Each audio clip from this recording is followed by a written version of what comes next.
You go back into your childhood and you go, what was it that made me so different, that was so weird about me? What was it that I was attracted to? As you go through that process, things will start coming up. It's like you're digging, you're excavating, like you're an archaeologist into your own past. What would have had to have happened in a week for you to look back on that week with pride? Okay, maybe stop breaking promises to yourself. When you say, I'm going to wake up tomorrow at 7 a.m., and when the option comes to hit the snooze button, don't do it. There's one win that you've got for the day. That's action. The path of the exceptional person is one of an exception, which means that you are not with other people. And rather than fighting that or bemoaning it, see it as an indicator that you're on the right path. Because if everyone else were cheering you on, then it means you're not in the right place, because it means you're just like everyone else, and that's not where you want to be. When you were born, you are a phenomenon. You are unique. Your DNA has never occurred in the history of the universe, going back billions of years. It will never occur in the future. Your life experience with your parents and everything that you experience in your early years going on up is unique. It's yours. You are one of a kind, right? So that is your source of power. To waste that is just the worst thing you can do in your life. And what the power is finding that uniqueness. What makes you you, and how you can mine that, and how you can go deep into it and use that to create a career path. When it comes to like individuality, right? Yeah. What is a good way for people to start to get to know themselves? Does it make sense to you what I'm asking? Yeah, it does. Well, I keep coming back to something that I tell a lot of people I think is very important, is the desire to know yourself. If you cannot obtain from the world that which you really desire, you must teach yourself not to want it. If you cannot get what you want, you must teach yourself to want what you can get. So people are very good at faking it. And you could be out there and listening and go, yeah, I kind of want to know myself better. Okay, let me get online and get, they just forget about it because the other forces are stronger. You have to have a level, that if you're in recovery, a level of disgust. You have to hit bottom. Yeah. You have to go, I don't want to be like this anymore. I want to find out who I am. I want to touch that core of individuality that I know is still within me, that soul that I believe is still there. This is like confession and atonement. It's the proper way to think about it, is you can think about what it is that you did wrong or insufficiently that led to the collapse of your plan. Right, so that's the first investigation, right? And I'm not trying to be flippant about this, because sometimes people's dreams are quite realistic and they still fail catastrophically. It can be brutal. Maybe you did make a lot of good decisions and you suddenly got ill, or someone in your family did, and everything went to hell on you. It doesn't have to be because you've done something cardinally foolish that you fail. It's built into the structure of the world.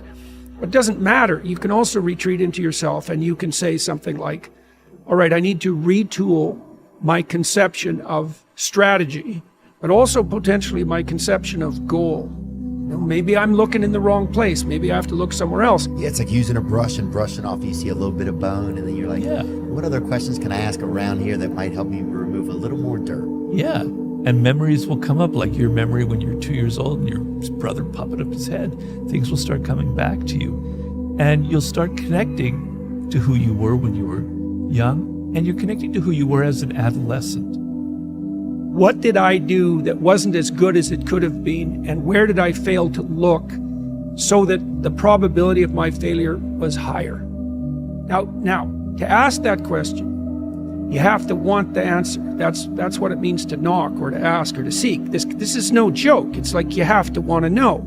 And it's a very painful thing to do, because especially if you had given it your all to the degree you were able, and you have reason to be bitter, you're going to be searching for the errors that you still made. And discovering your own errors is always extremely painful, right? You have to have the desire. If there's no desire there, if you're just mimicking, if you're just saying it just for the sake of it because it sounds good, I can't help you. But if it's still there, yeah, you want to start by, there are many paths you can take. A very good path is to take a journal and start journaling, right? And writing down your thoughts and writing down your dreams.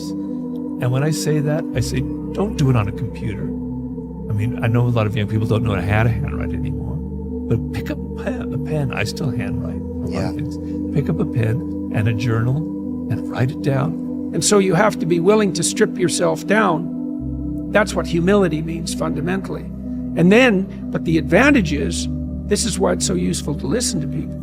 You might find out where you're stupid, and then you could stop being stupid. And so one of the reasons you confess your sins, let's say, is because you want to discover where you're insufficient. Now, it's painful. You know, it's painful to encounter an impediment in the form of someone else's opinion that might show you where you're blind and ignorant, or willfully blind even. But the advantage to that is you can rectify the error, and then as you move forward, you're stronger.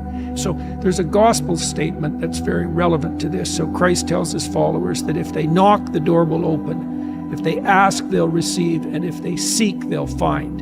The thing is with me is I don't give up. I don't give a f. I don't give a shit what anybody says or what anybody thinks. I have this mindset. I know exactly who the f I am. I have my circle of people that I hang around with who know me and know what I'm about and whatever. And anybody else who doesn't like it or doesn't want it, looking bad. Life is not gonna get easier. You're gonna lose your mother. You're gonna lose your father. People are also gonna hurt you even though you don't even know what you did wrong. Things like this are going to happen in this lifetime. To wait for better times to come where the world will be completely in peace and you can walk peacefully over the street, never having the fear that somebody's gonna come and do something to you. It's not gonna happen. The world is just the way as it is. If we don't create the better times, nothing's gonna happen. Once the cup is empty, now it can be filled up again. The easy answer would right now be learn how to meditate, okay? But to really bring it into perspective right now. Everybody want to know what I would do if I didn't win. I guess we'll never know. You know, so many people are just so fucking obvious. They don't even realize that when they box me in or try to verbally put me in some type of box or put Donda in a box, that they're really showing their level of ignorance. They're putting themselves in a box. And, you know, people can write all they want, but what are people doing? And if there's anybody that's out there doing, they know how hard it is to actually do. And I'm like a motivation of the doers. If everything I did failed, which it doesn't, it actually succeeds, but if everything I did failed, just the fact that I'm willing to fail is an inspiration. People are so scared to lose that they don't even try. Like, one thing that people can't say is they can't say, I'm not trying. It's crazy that we live in a world that if you're super positive and super creative, that it's scary. So what does that tell you about the mentality of most people? If you're scared of like positivity and creativity, like I have no intent to do anything negative to anyone. I only want, you know, more positive things to happen. It's crazy that we live in a world that if you're super positive and super creative, that it's scary. So what does that tell you about the mentality of most people? If you're scared of like positivity and creativity, like I have no intent to do anything negative to anyone. I only want, you know, more positive things to happen.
Some people say everyone was born an artist, and society, their parents, they beat it out of them.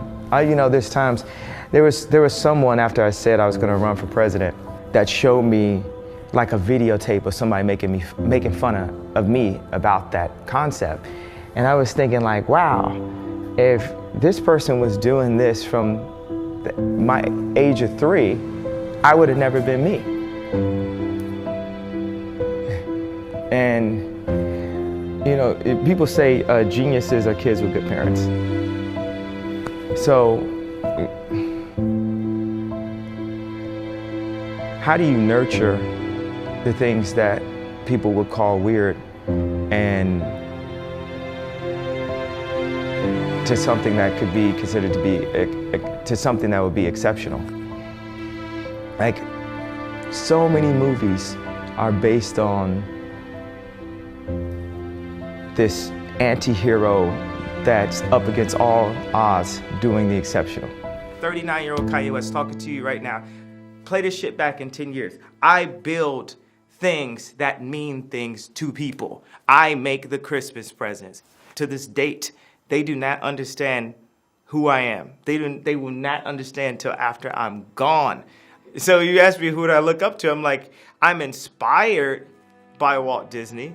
I'm inspired by Howard Hughes. I'm inspired by Henry Ford. I'm inspired by Steve Jobs. For me, money is not my definition of success. Inspiring people is a definition of success. Doing things to the maximum. I want to change the definition of status quo. And that's what I want. I want my shoes. I want as many people to be able to have them as possible. Because in 100 years from now, everyone in this room will be dead. And what did you do while you were here? Yeah. And one of the things I recommend to young people, especially true for people in their 20s, is that you should push yourself beyond your limits of tolerance in your 20s. The only way you're ever going to get to the other side of this journey is you have got to suffer to grow. To grow, you must suffer. And some people will get it and some people won't. You know, some of y'all are motivated by broke. I'm broke, I'm stuck, I'm fucked up, I can't do nothing. Some of y'all are motivated by just wanting to accomplish the things that you want to accomplish. Other folks are motivated by materialistic things. It's a very simple concept. If you want it, you gotta go get it. To find out where it is. How much can you work? How disciplined can you become? Like, can you work 12 hours a day? Can you work 8 hours a day? Can you work 3 hours a day? Like, flat out. Where's your limit? And how much work can you do and how much socialization? You should find out.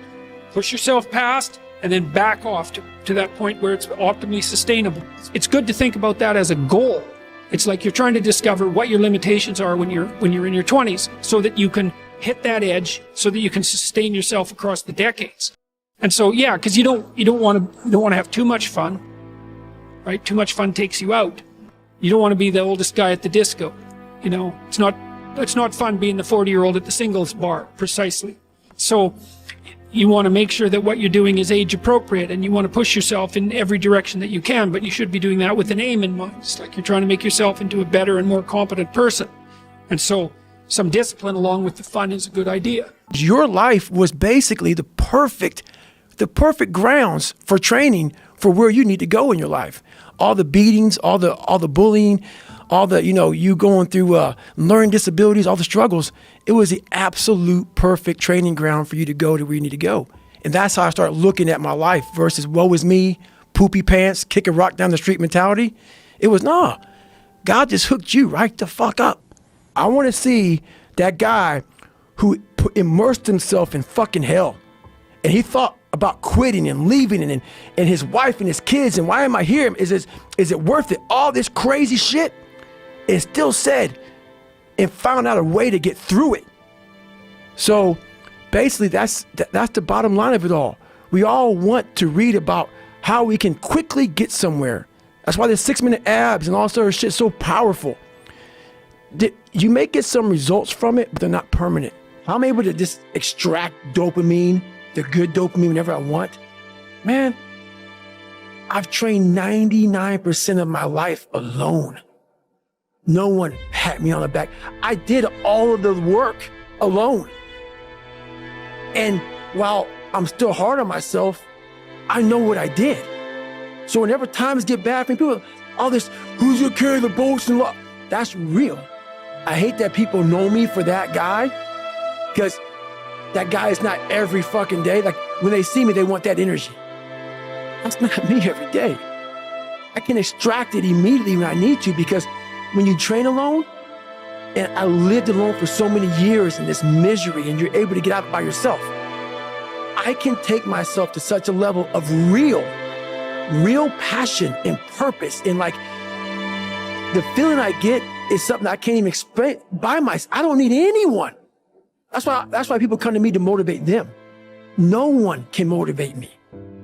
Difficult things make regular life less difficult. And that sounds so simplistic, but particularly physically difficult things. Because when you do things that are physically difficult, the strain of making yourself do those things, it's very valuable. It's not just valuable like exercise and fitness and martial arts and running and whatever you're doing that's really difficult. It's not just valuable in terms of like health and the way you look, but it's also valuable for your mind. There's so much opportunity on the other side of being willing to persist for an extended period of time on the correct path without getting positive reinforcement from your environment.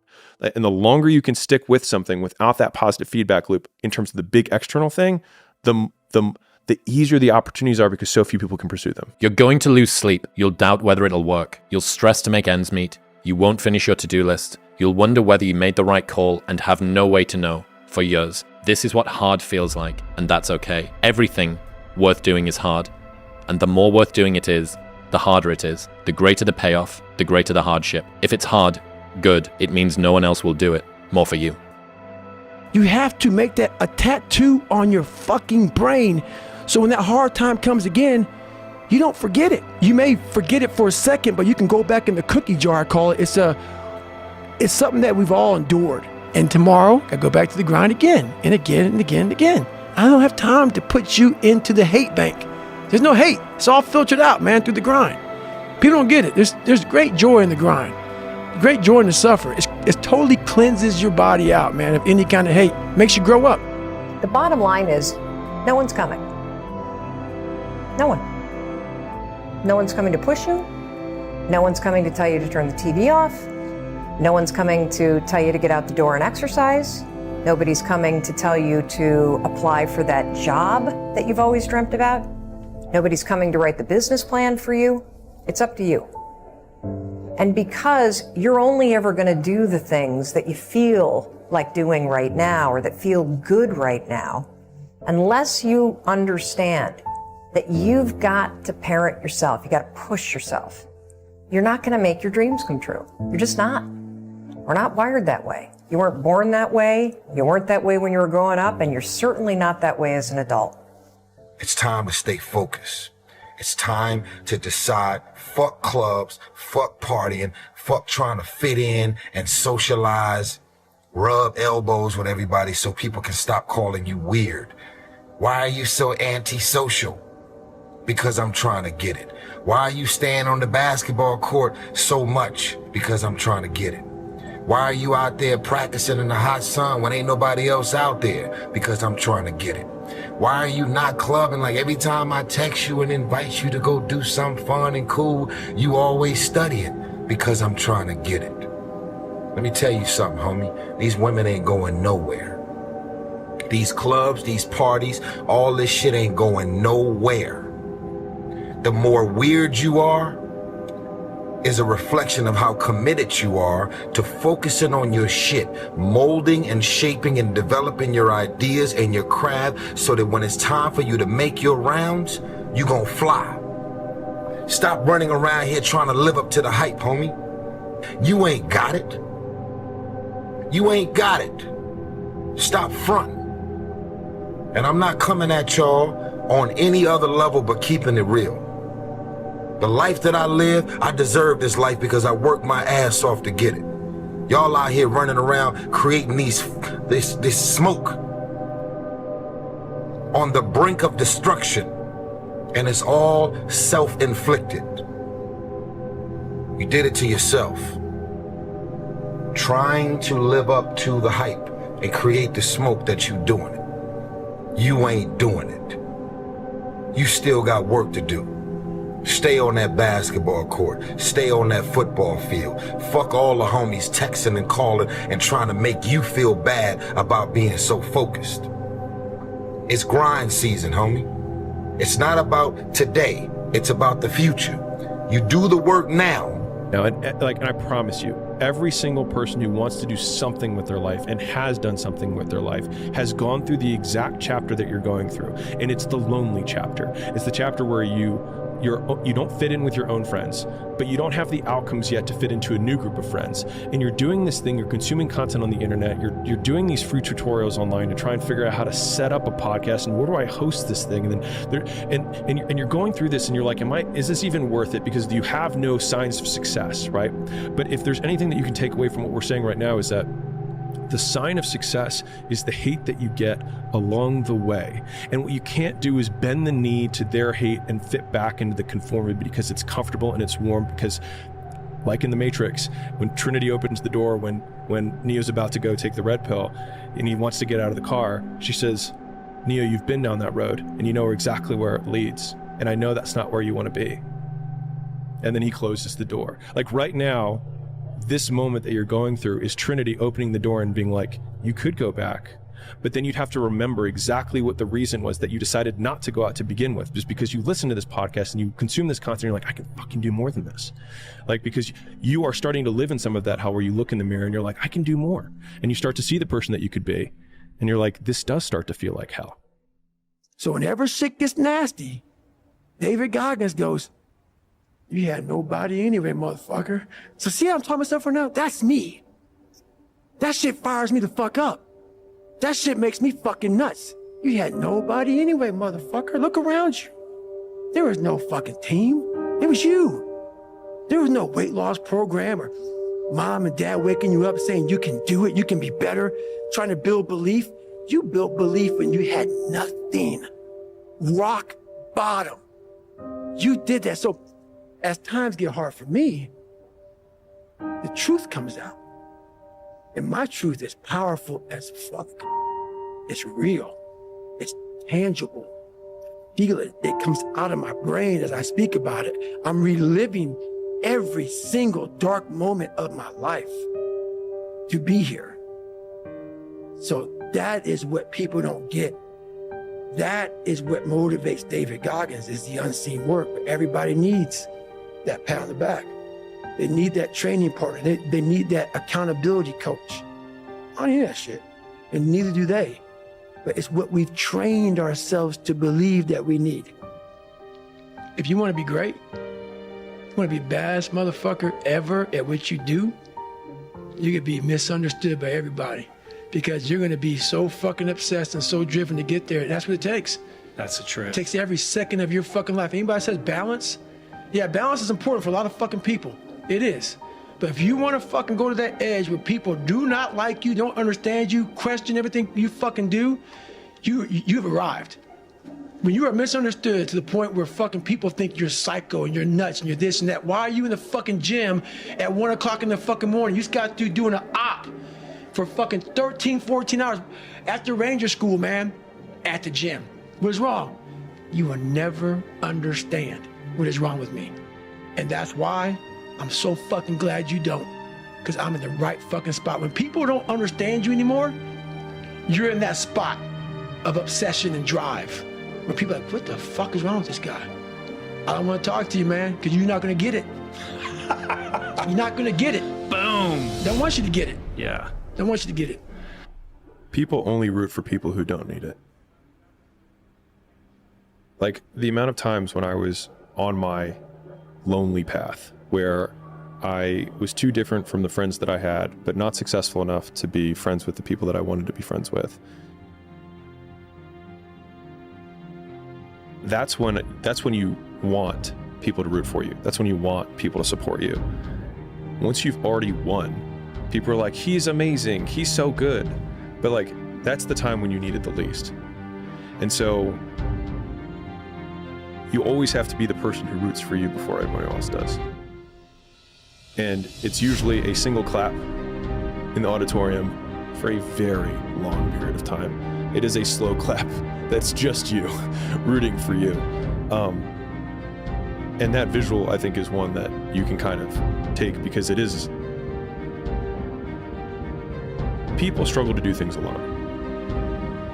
And the path of the exceptional person is one of an exception, which means that you are not with other people. And rather than fighting that or bemoaning it, see it as an indicator that you're on the right path. Because if everyone else were cheering you on, then it means you're not in the right place, because it means you're just like everyone else, and that's not where you want to be. The one thing that made me who I am today is being vulnerable. It's breaking myself down to the absolute rock bottom and being able to tell people who I am. And that's how I fixed it. Literally, you know, life created this person, me. Life created me to be this fucked up person that I was back in the day. And I had to realize, man, that's okay, man. It's not my fault. Now I gotta go back and fix this shit, though. So a lot of this isn't your fault, why you do some things you do, why you feel the way you feel. But no one's coming back to save your ass. You have to go back to where the shit started, wherever that place is for everybody, and have the courage to go back there and start fixing what broke you. The bike got easier. I was able to run more. I went from like 1 mile. 1 mile was a great accomplishment. 2 miles, and then from 2 to 3 was a big one. Then I went from 3 to 6. And then, like, they have a warning order that they give people to get ready for buds. And the whole thing was running 6 miles 5 days a week. And that was my goal. And so I just I failed, I go back to scratch. I use some positive motivation. I have like one day where I'm like fucking defeated. But I started realizing this is part of the process. This is part of the journey. I had to realize this is part of my process versus just saying, like I used to, I'm just not good enough. If I'm not good enough, we always say that shit. I'm just not good enough, and then we try something else. I'm gonna fucking make myself good enough. And that became my mentality. I'm gonna make myself good enough. And so I misunderstood a lot, but that's all it came down to. I made myself good enough. And the days I couldn't run that far, the next week, I would do 2 a days. So on the running, if I ran a quarter of a mile, I wait a fucking couple hours, it haunt me, bother me. I try to run a half mile the next time, same day. You can do more than this. If I had to walk, I had to walk. It just became just a process of grinding and grinding, and grinding is not even a good word for it. It's not even a good word for it. And just going further and further. And then when I got through running, I go to the bike, I go to the pool. If I got tired somewhere, my legs were tired, I go to the gym. And I developed this crazy workout where I was doing volume, like 200-300 reps of like very lightweight. People always say, how come you don't have any like loose skin? My workout routine in the gym became sick. But I remember we were playing against the Lakers, Tom, and we were out here in LA. And, look, I always try to outwork people, right? That's just how I made my mark. So the game was at 7. It's like, you know what? I'm going to come to the Staples Center because we're playing. This is when the Lakers had Kobe and Shaq. Okay. This is like the championship Lakers. So, I'm going to get there at 3 o'clock. I want to make sure I make 400 made shots before I go back into the room, and then I sit in the sauna and I get ready for the game. So, get in the car, get to the gym, get there. And as I'm walking onto the court, who do I see? I see Kobe Bryant already working out. And I'm like, okay, it's kind of cool. It's Kobe. What's up, Kobe? And, so I put my sneakers on, and you ever get lost in what you do where you end up like, wait, it's been an hour and a half. Like I'm here, I'm in it. So once I set my foot across that line, I started working out. And so I worked out for a good hour and a half. And when I came off, after I was done, I sat down, and of course I still heard the ball bouncing. I looked down, I'm like, this guy's still working out. He was working out, like, it looks like he was in a dead sweat when I got here. Right. And he's still going. And it's not like his moves are nonchalant or lazy. He's doing like game moves, I sit there and I unlace my shoes. I'm like, I want to see how long this goes. So I sit out there and watch 25 minutes. And he got done. I said, okay, I think I've seen enough. Go play, come back, get in the sauna, get ready for the game. That game, he drops 40 on us, okay? And after the game is over, I'm like, I have to ask this guy. Like, I have to understand, like, why he works like that. Right. So after the game is over, I'm like, hey, Kobe, like, why were you in the gym for so long? He's like, because I saw you come in. and I wanted you to know that it doesn't matter how hard you work, that I'm willing to work harder than you. Wow. When she won the title the first time, when I was interviewing her, one of the things she was saying is just, we have to be better people. She had this message while I was interviewing her in the cage after winning a fight. And she's like, we got to be nicer to each other. That was her message. It's about transcending whatever you think you are and becoming something better. That's what it's about. And when you move forward, life may get better, it may not, but somewhere along the lines it's going to click. And everything that I went through back here was supposed to happen so that now that I'm here, I'm able to go ahead with such a high level of knowledge, and I can make other people better. I can make myself better. I can do more for my family. Something happens. How are you doing? How are you doing?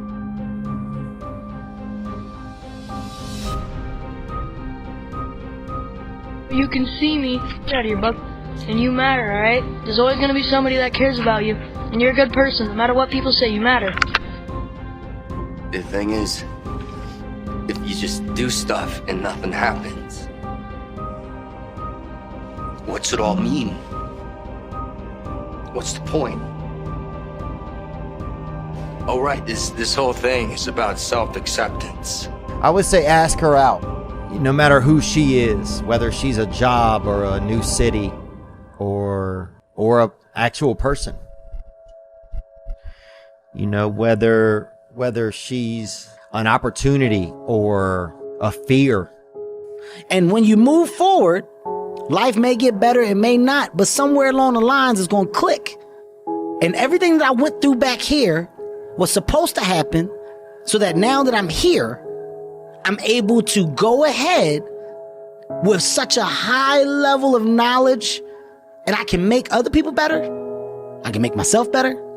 I can do more for my family. Something happens. When she won the title the first time, when I was interviewing her, one of the things she was saying is just, we have to be better people. She had this message while I was interviewing her in the cage after winning a fight. And she's like, we got to be nicer to each other. That was her message. It's about transcending whatever you think you are and becoming something better. That's what it's about. You expect perfection. I don't know where this came from. I don't know what happened that this is the criteria for living. My true understanding is, all right, you got one life. And that one life, the goal for us is to live it to the best of our ability from the beginning to what's said the end. In the middle, in the beginning, middle, you're going to do things, you're going to make mistakes, you're going to fuck up. You're supposed to learn and then move forward with the understanding of what not to do. And it's not just me that's got better. The world is undeniably a better place because of the sort of person that I've become. I'm a better friend, I'm a better son, I'm a better boss, I'm a better partner. I've had the fortune of reaching tens of millions of people on this podcast, and I've given TEDx talks, and I've improved the texture of my own daily existence because of the process that your work triggered. You do not know the depth of impact that your work has had. And if the option had been there, I, and probably a lot of other people, would have happily taken on our share of your suffering over the last year if it would have somehow helped as a thank you for how you've helped us. So, thank you. Now it's all diseases of abundance. We are overexposed to everything. So the way to survive in modern society is to be an ascetic. It is to retreat from society. There's too much society everywhere you go. Society in your phone, society in your pocket, society in your ears. And when I was growing up, there was this statement, I think it was Pascal, he said, all of man's problems arise because he cannot sit by himself in a room for 30 minutes alone. Ignore them, they're losers. The ding-dong ditching you. I'm just trying to say something nice. Like, I don't know what they're doing, they're running away and stuff. I'm just trying to say that you matter, man. Or girl. Whoever you are, you matter to someone. Just keep that in mind, don't forget that. But I'm so grateful to be sitting here with you, and we got a nice little episode here. And yeah, I'm just feeling full, man. I'm feeling full of hope. As much as I don't want to be, sometimes I don't want to be hopeful. You know, there's a part of me sometimes don't want to be hopeful. You won't see me down there by the hope pond, putting hope meat on my hope hook and just hoping I catch something. So I don't want to be hopeful sometimes. I just feel like I'm not alone. Like in the beginning, I don't know where I'm at, but at the end, I don't know where we're at. And man, it sounds like still lost. But before I was lost by myself, and now I'm lost. I'm lost as a group. And that seems a lot more hopeful. The purpose never leaves us because the very purpose is you. You are always the purpose. There may be another purpose, like being a SEAL or going to college or whatever, but the main purpose in life is you. So if you wake up in the morning and you don't want to do something, you don't care enough about yourself. And that's what you need to really research is, man, why am I not doing this for myself? Because that is the number one purpose in life, is to better oneself. So that's the only purpose I fucking need. So when you were telling me that you were doing bad and you weren't feeling good, and you were telling me you were suicidal, I was like, okay, stop. We're gonna figure this out. You know, I don't know what to do. Yeah. We're gonna figure this out. Made me nervous because I was nervous that I wasn't gonna be there when you needed me to be there, and you know, I would just get the call. Just get the call. Yeah. I mean, as a friend, that's the last thing you want to do, is have some situation where you feel like maybe you could have called them and you could have made them feel better, and they would have just gotten over that hump. Yeah. And then they would have been okay. Like, you became okay, man. I mean, you were my most depressed friend, and now you're probably one of my happiest friends. The world ain't all sunshine and rainbows. It's a very mean and nasty place, and I don't care how tough you are, it will beat you to your knees and keep you there permanently if you let it. You, me, or nobody is gonna hit as hard as life. But it ain't about how hard you hit. It's about how hard you can get hit and keep moving forward. How much you can take and keep moving forward. That's how winning is done. Now, if you know what you're worth, now go out and get what you're worth. But you gotta be willing to take the hits.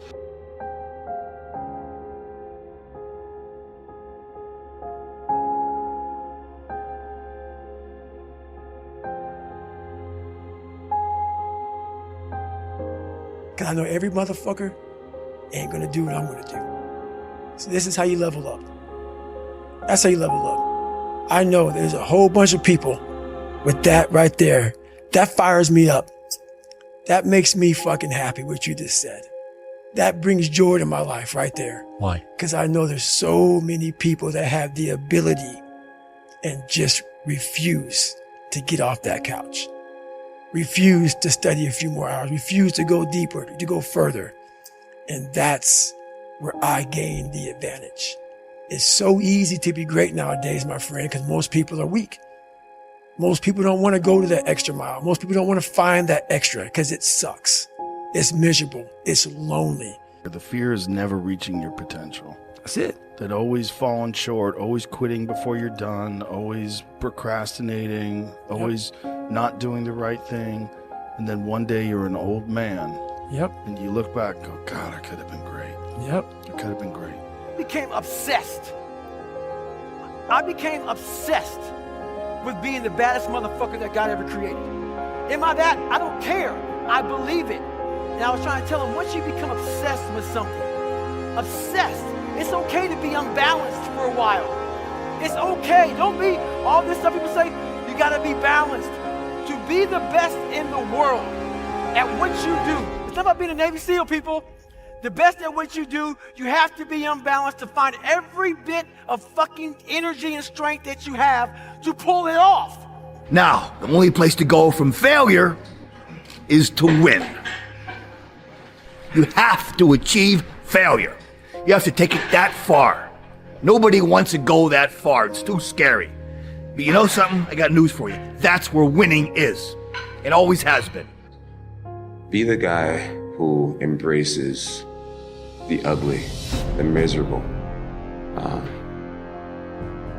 Be the guy who embraces hard work, the grind. Don't be afraid of being hurt. Don't be afraid of sacrificing some blood.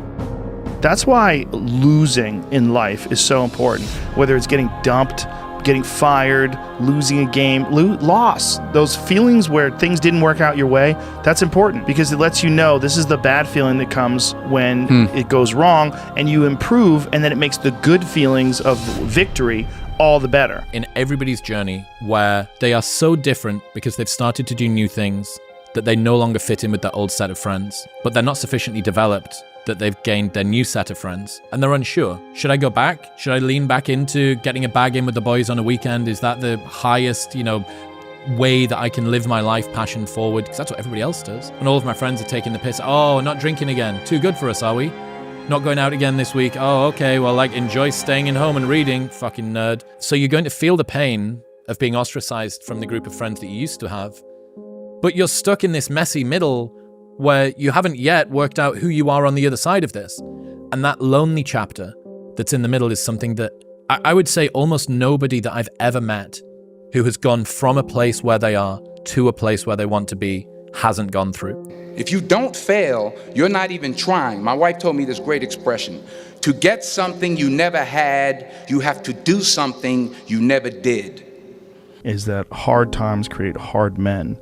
Hard men create soft times. Soft times create soft men. Soft men create hard times. Les Brown's a motivational speaker. He made an analogy about this. He says, imagine you're on your deathbed, and standing around your deathbed are the ghosts representing your unfulfilled potential.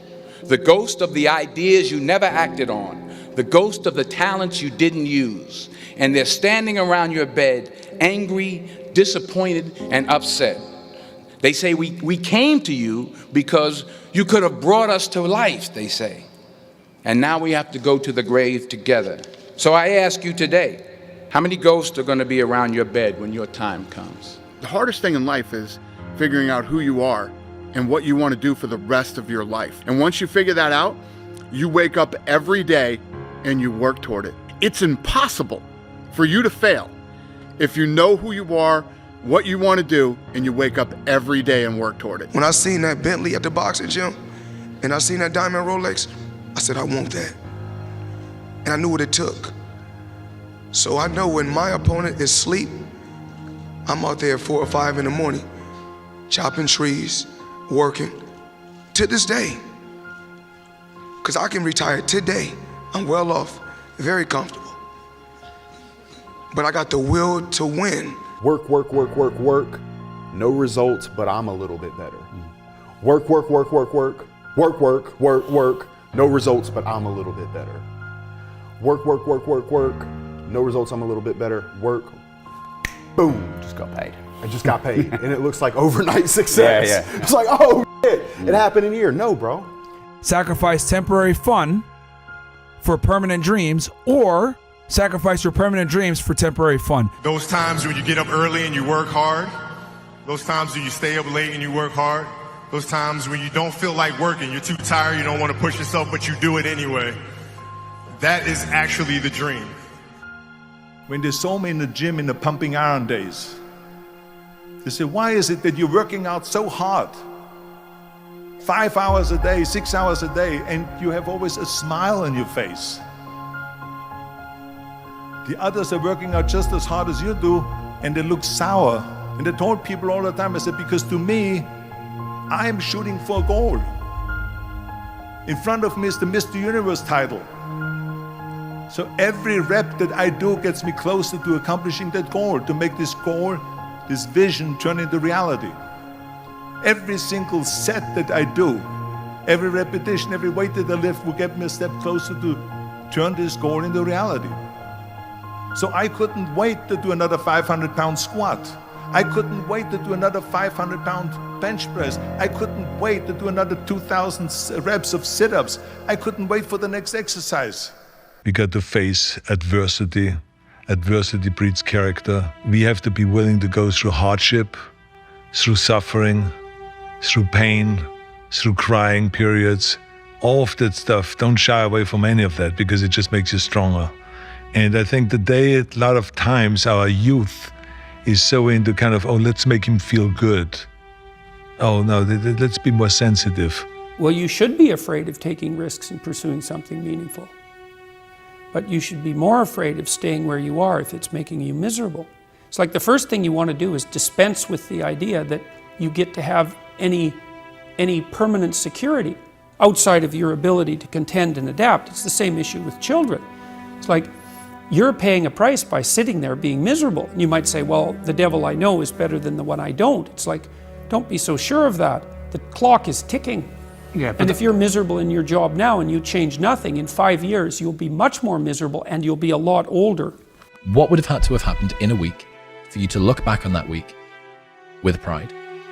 Okay, maybe stop breaking promises to yourself. When you say, I'm going to wake up tomorrow at 7 a.m., and when the option comes to hit the snooze button, don't do it. There's one win that you've got for the day. That's action. Okay, well, like you get a job? Like when do you become a man? You become a man when you become responsible for other people. And part of that is taking accountability. Yep. And so like I'm very new to this being a man thing. And I'm still not there. That told me going to war made you a man. Going to prison and coming back makes you a man. Making $1 million makes you a man, you know, and it doesn't. And you don't know it till you've done all these things and realize, damn, I'm still a little fucking boy. Yeah. Or been around people who've been there a bunch of times. What goes around comes around. You want to be a little jerk? People are going to treat you like, oh, there's one tip. There's one tip that overrules absolutely everything. People can see it as two men competing against each other, or you can see it as two men within the same house getting stronger and pushing each other to become stronger. If you can't motivate yourself to do it, you know, fuck you. Sorry, it's the way I feel. 90% of the time, or 99% of the time, women have decided whether they're going to have sex with you before the date. They really have. Maybe they just want the working class to stay the working class. Maybe they don't want people like him opening his mouth. I think he's dangerous to what people want to purport on the society. People don't see the work. I mean, me and Andrew, we're in good shape. I don't post training videos and, you know, fitness progress videos. I just do the work and let the results speak for itself. In terms of money and in terms of business and success, that's Andrew. Everyone's like, oh, well, how does he have all this money? Maybe he's a criminal, you know? So how does he have all this money? I know why he has all this money. Because he's sitting right there at that desk at least 10 hours a day, even when we're not on house arrest. He'll be out in the evenings having his fun. And that's what we'll show to the world. This whole, hey, look at me, I'm at my laptop and I'm gonna grind away for 6 hours. Like no one wants to see that on Instagram. No one wants to see that on social media. It's boring. They wanna see you driving the Bugatti with a cigar in your mouth and a beautiful girl next to you. But that doesn't come without sitting at that desk for a good while first. I said this to one kid. I said, you shouldn't waste your time playing video games. And he hit me with this stupid response. He went, PewDiePie plays video games. He makes hundreds of millions of dollars. I said, PewDiePie is not a video game player. PewDiePie is a presenter. He is a presenter, he's an entertainer, he's charismatic, he's smart, he's sharp, he's funny, he's a comedian. You can play video games just as well as him and you will be poor forever. It's not about his video game playing ability.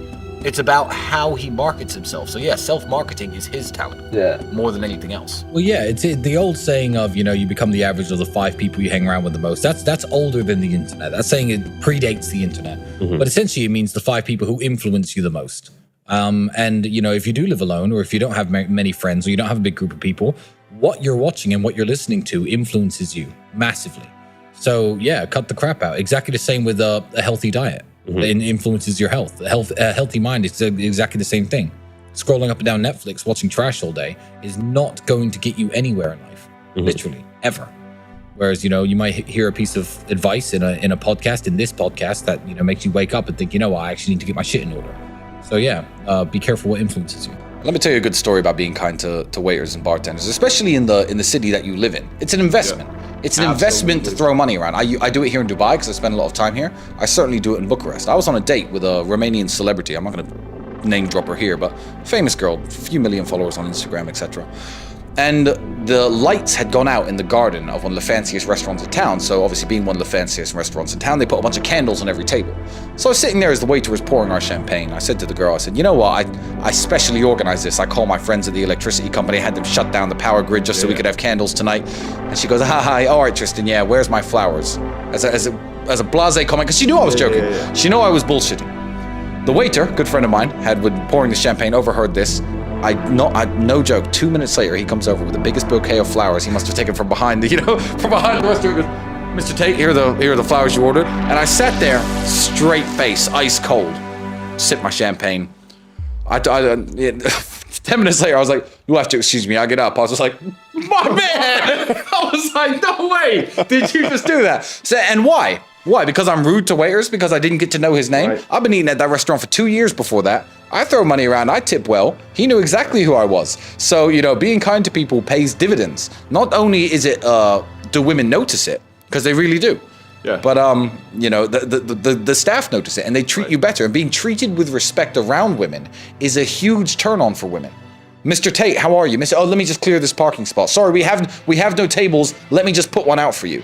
Right. That's a huge turn on for women. And you get that respect by being kind. What advice would you give to people who are just like chronic procrastinators? Oh, they're just not taking action. Yeah, the advice is very simple. I have the perfect piece of advice for them. It's have fun staying poor. Have fun staying poor. You're never going to make it. I don't care. Because if you can't look at your Instagram and think, you know what, maybe I should get into shape. If you can't look at my Instagram and think, you know what, maybe I should make some money. And you literally, with all the inspiration shoved in your face nowadays, I mean, you're sitting in this luxury apartment in Dubai overlooking the ocean. Like, this is what we do. If you can't watch people like us, if you're watching this podcast and think I need to do something and you're a procrastinator, good. I don't care. Have fun staying broke. Because like you said, I need someone to wash my cars. I need people like you. So not everyone can make it to the top, and there's no help for those people who can't motivate themselves.